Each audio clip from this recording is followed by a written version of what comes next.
Hello everyone, कैसे हैं आप लोग। आई होप आप अच्छे होंगे। इस वीडियो में हम देखने वाले हैं एक्सेस मॉडिफायर के बारे में कि एक्सेस मॉडिफायर क्या होता है। चलिए समझते हैं। One of the main feature of object oriented programming language such as C++ is data hiding, है ना। तो डेटा हाइडिंग का जो कॉन्सेप्ट है ना, ओप्स कॉन्सेप्ट के अंदर, तो उसको अचीव करने के लिए जो हम एक्सेस मॉडिफायर का यूज करते हैं। ठीक है, जो डेटा हाइडिंग का कॉन्सेप्ट है ओप्स में, उसको अचीव करने के लिए जो हम एक्सेस मॉडिफायर का यूज करते हैं। Data hiding refers to restricting access to data member of a class, है ना।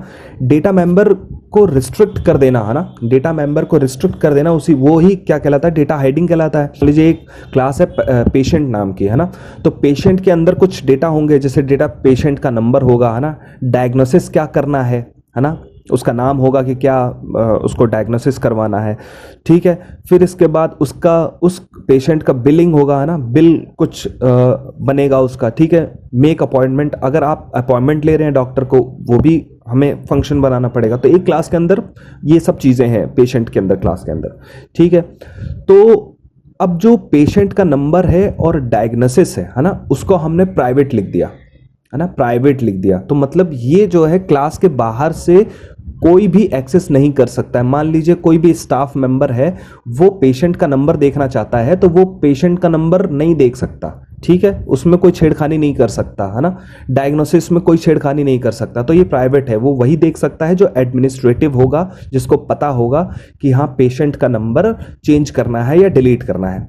ठीक है, हाँ जो पब्लिक जो है, पब्लिक जैसे बिलिंग है, बिलिंग जो है कोई भी देख सकता है। ठीक है, बिलिंग का फंक्शन है, बाहर से कॉल किया बिलिंग, उसका बिल देख लिया कि इतने रुपए हैं। ठीक है, अपॉइंटमेंट, किस डॉक्टर से अपॉइंटमेंट मान लीजिए ले रखी है उसने, तो कोई भी बाहर स्टाफ का वो मेक अपॉइंटमेंट नाम के फंक्शन को कॉल करेगा और वो अपॉइंटमेंट देख लेगा कि इस डॉक्टर के अपॉइंटमेंट है। तो इस तरीके से जो है एक्सेस मॉडिफायर का यूज करके हम जो है डेटा को हाइड कर देते हैं, कुछ जो इंपॉर्टेंट डेटा होते हैं।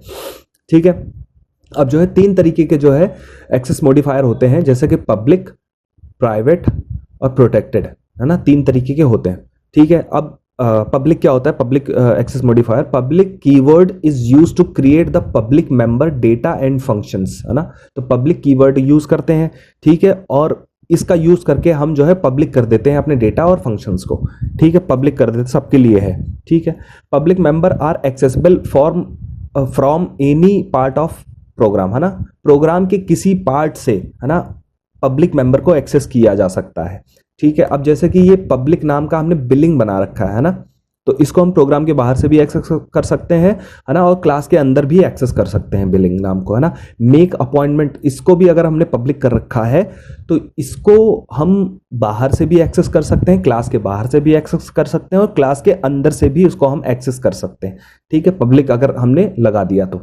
ठीक है, प्राइवेट एक्सेस मॉडिफायर किस तरीके का होता है, प्राइवेट कीवर्ड का यूज करते हैं to create the private member data और फंक्शन को, है ना। जो डेटा और फंक्शन हमने बना रखे हैं उसको अगर हमने प्राइवेट लिख दिया तो वो प्राइवेट होगा, वो क्लास के अंदर ही एक्सेस हो सकता है, क्लास के बाहर से एक्सेस नहीं हो सकता। मतलब अगर कोई भी प्रोग्रामर या कोई भी यूजर इस डेटा को एक्सेस करना चाहता है, नहीं एक्सेस कर सकता है।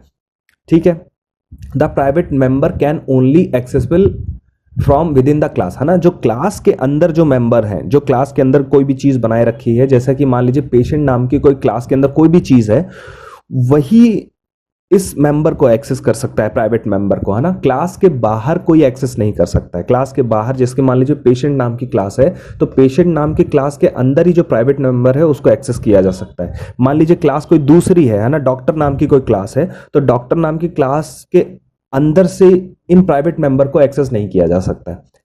अब हम प्रोटेक्टेड एक्सेस मॉडिफायर को देखते हैं कि प्रोटेक्टेड एक्सेस मॉडिफायर का क्या काम होता है।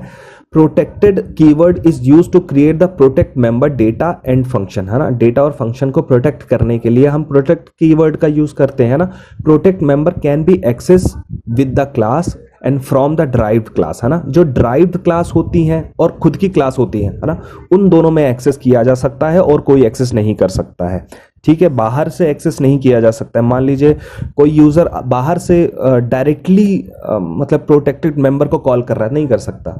ठीक है, तो इस तरीके से हम प्रोटेक्टेड मेंबर को कीवर्ड यूज करके हम प्रोटेक्टेड कर सकते हैं। ठीक है, जैसे कि मान लीजिए क्लास सैंपल नाम की हमने क्लास बनाई, उसमें प्रोटेक्टेड एज नाम का है ना, प्रोटेक्टेड जो है एज नाम का हमने एक इंटीजर बनाया, ठीक है।